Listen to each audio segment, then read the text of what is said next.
10 urte dira Berton aldizkaria jaio zela. 10 urte joan dira euskaltzale talde batek Begoñako Errepublika Zaharreko auzoetarako aldizkari euskalduna abian jarri zuenetik. Harrezkero, 11 ez. 111 zenbaki kaleratu ditugu. Hau da, 3500 orrialde euskara hutsez gure inguruko notizien eta kontuen berri emanez.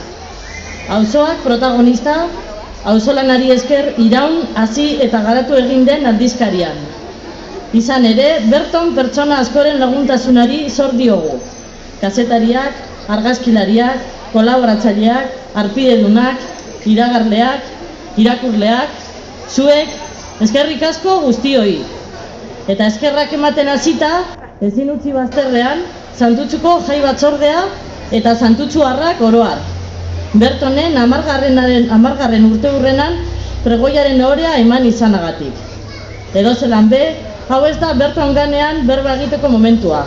Jai zoriontsua kopatzeko baizik. Herritarrok prestatutako festak herritarron gozamenerako izan daitezela. Berton bezala, auzolanaren emaitza dira Santutxuko jaiak.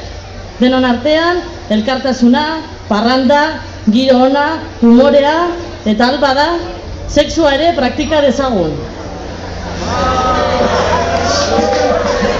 Bueno, hori geroko. Falta zaizkigunak beti gogoan eta bihotzean. Arreizue, Bertonen partez jaiotan txongo egiteko gonbitea.